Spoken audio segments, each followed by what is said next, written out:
ধর্মনগরের কামেশ্বর গ্রাম পঞ্চায়েতের রাধারমোহন আশ্রম সংলগ্ন জয়ন্ত দাশগুপ্তের বাড়িতে দুঃসাহসিক ডাকাতি। জয়ন্ত বাবুর বৃদ্ধা মাকে ধারালো অস্ত্র দিয়ে আঘাত করে তার পরিহিত স্বর্ণালঙ্কার লুট করে নিয়ে গেল ডাকাত। ধর্মনগর থানায় মামলা দায়ের করা হয়েছে। তদন্তে পুলিশ শীঘ্রই ডাকাতকে ধরা সম্ভব হবে বলে আশ্বস্ত করলেন উত্তর জেলার পুলিশ সুপার ভানুপদ চক্রবর্তী। কার্যত ভয়াবহ পরিস্থিতি। রাতে খাওয়া দাওয়ার পর ঘুমিয়েছিলেন ধর্মনগরের কামেশ্বর গ্রাম পঞ্চায়েতের রাধারমণ আশ্রয় সংলগ্ন এলাকার বাসিন্দা জয়ন্ত দাশগুপ্তের বাড়ির পরিবারের সকল সদস্য। এর মধ্যে গভীর রাতে ওই বাড়িতে ডাকাত পড়ল।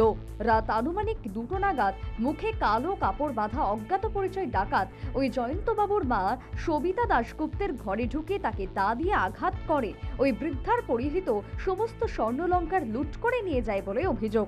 ডাকাতের প্রস্থানের পর ফোনে ওই বৃদ্ধা পার্শ্ববর্তী ঘরে থাকা ছেলেকে ওই আতঙ্কের খবরটি জানান। পরবর্তীতে আক্রান্ত সবিতা দাশগুপ্তকে ধর্মনগরস্থিত উত্তর জেলা হাসপাতালে নিয়ে যাওয়া হয়। ঘুমন্ত অবস্থায় তার উপরই আক্রমণ বলেই জানালেন আক্রান্ত সবিতা দাশগুপ্ত। আমি তো ঘুমে আসলাম, হইতে পারি না কিচ্ছু। হঠাৎ আমার মশারি খুলিয়া আমাদের খানের মধ্যে অ্যাটাক করছে, খানের টিনে ওয়ার লাগিয়া। আমি তখন ওরকম আট দিছি।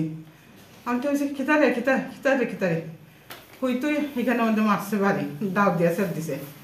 তো দাও দিয়ে সেট দেওয়ার পরে নিচে গিট ঠানিয়া। এরপরে তো এটা আমি ইয়ে করতেছি, আমার হয় চুপ কর, কথা হইবে না হইয়া দাও দিয়ে খালি আমার মারে অন্য দিছে একটা বাড়ি। এরপরে গলার মধ্যে দাদুরি রেখে দিছে।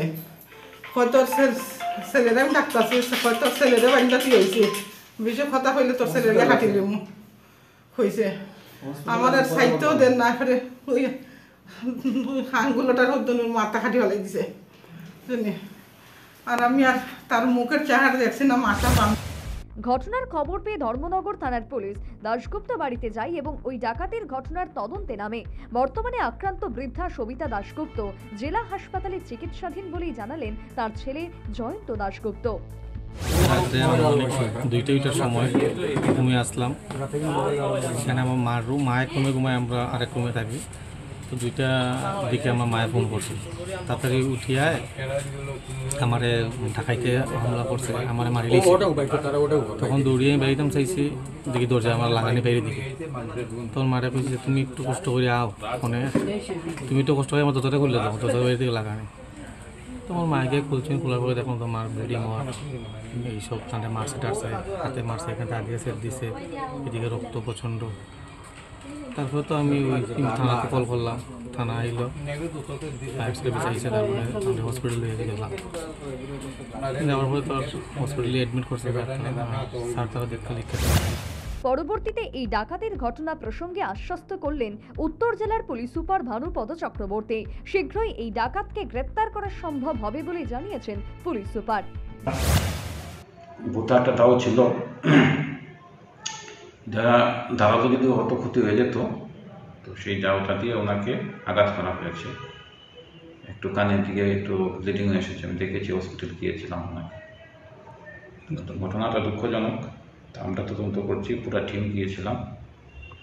যে এই কাজটা করেছে, তো আপনারা অতি সত্তর এটার একটা খবর পাবেন, আমরা ধরতে পারবো। স্বভাবতই জয়ন্ত দাশগুপ্তের বাড়িতে এই ডাকাতির ঘটনায় গোটা কামথাঙ্গা এলাকায় বর্তমানে একটা আতঙ্কের পাশাপাশি চাঞ্চল্যকর পরিস্থিতি কায়েম হয়েছে।